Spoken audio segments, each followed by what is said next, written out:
सभी किसान भाइयों और बहनों को मेरा प्रेम पूर्वक नमस्कार। आज की इस वीडियो में हम जानेंगे टमाटर की फसल में आने वाला एक शारीरिक विकृति यानी कि ब्लॉसम एंड रॉट के बारे में। तो इस वीडियो में हम जानने वाले हैं पेड़ के लक्षण क्या होते हैं, ये फसल में आने के क्या कारण है और इसके रोकथाम के लिए हम क्या उपाय कर सकते हैं। तो पहले हम जान लेते हैं कि ब्लॉसम एंड रॉट, इसे शॉर्ट में BER यानी बेर भी कहते हैं, कि ये ब्लॉसम एंड रॉट क्या है। तो ये ब्लॉसम एंड रॉट एक फिजियोलॉजिकल डिसऑर्डर यानी कि शारीरिक विकृति है। इसका मतलब यह है कि यह विकृति ना किसी कीट के कारण आती है ना किसी रोग के कारण आती है। तो अब हम जानते हैं कि इस प्रकार की शारीरिक विकृति के लक्षण टमाटर की फसल में टमाटर के फलों पर किस प्रकार होते हैं। तो फलों की विकास की अवस्था में फल की आखिरी छोर पर ब्राउन या काले कलर के धब्बे बन जाते हैं। बाद में ये धब्बे का आकार बढ़ता है और इसमें सूक्ष्म कीटाणु द्वारा सड़न की प्रक्रिया शुरू हो जाती है। इस प्रकार के फल हम मार्केट में नहीं ले जा सकते हैं। तो इस प्रकार आप इसके लक्षण जान सकते हैं।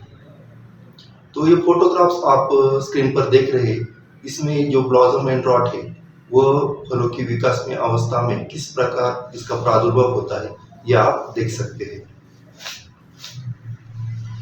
और जब इसका फलों की जो विकास की अवस्था होती है यानी कि पौधे में ज़्यादा फलों की जब लागत होती है तो इस विकृति का प्रादुर्भाव बढ़ने लगता है।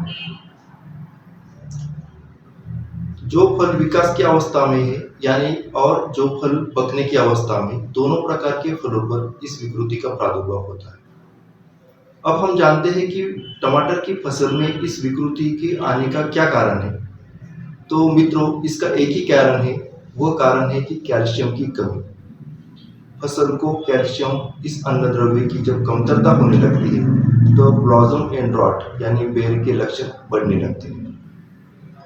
अब हम जानते हैं कि कैल्शियम की कमतरता फसल को किन कारण होती है या टमाटर में कैल्शियम की कमतरता होने के क्या क्या कारण है। तो पहला कारण है किसी मिट्टी में ही कैल्शियम की कमतरता होती है यानी कि उस जमीन में कैल्शियम कम होता है। दूसरा एक कारण है कि जब नाइट्रोजन की मात्रा बढ़ जाती है तब भी कैल्शियम की जो पौधे द्वारा अपटेक होती है वो कम हो जाती है। और इसके कारण में अगर मिट्टी का तापमान कम होने लगता है, उस अवस्था में भी पौधा कैल्शियम जमीन से ज़्यादा तौर पर अपटेक नहीं कर पाता है। कभी कभी क्या होता है कि हमारे जमीन में पर्याप्त मात्रा में कैल्शियम मौजूद है मगर वो पौधे द्वारा अपटेक नहीं होता है। उसका कारण है पानी की कमतरता, यानी जब फसल को कम पानी मिलता है तब इसका अपटेक नहीं होता है। दूसरा कारण है ज़्यादा पानी। जब ज़्यादा पानी होता है तब भी जो व्हाइट रूट्स होते हैं वो सड़ जाते हैं और जो व्हाइट रूट्स के टिप होते हैं उनके द्वारा ही कैल्शियम का शोषण होता है, तो वह बाधित होता है। उस अवस्था में भी पौधे को कैल्शियम की कमतरता होने लगती है। अब हम जानते हैं कि ब्लॉसम एंड रॉट यानी बेर, इससे किस प्रकार बचा जा सकता है। किसान भाई अपने पौधों की, अपने टमाटर की फसल की जो हानि होने वाली है, इस रोग के कारण जो नुकसान होने वाला है, वो कैसे टाल सकते हैं।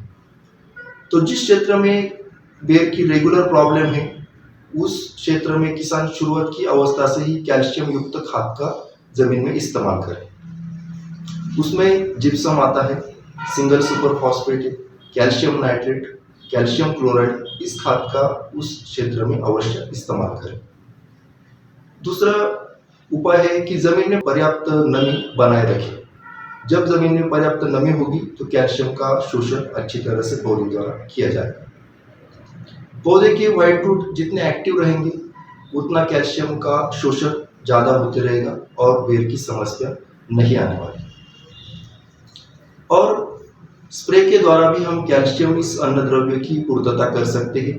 उसमें हम कैल्शियम ऑक्साइड 2 मिलीलीटर प्रति लीटर पानी में या फिर calcium chloride, calcium nitrate, chelated calcium, इसका भी छिड़काव कर सकते हैं और पौधों को होने वाली कैल्शियम की कमतरता दूर कर सकते हैं। तो इस प्रकार से अगर हम पौधों को और टमाटर की फसल में कारगर उपाय योजना करेंगे तो हम टमाटर की फसल को ब्लॉसम एंड रॉट इस शारीरिक विकृति से यानी फिजियोलॉजिकल डिसऑर्डर से बचा सकते हैं। धन्यवाद।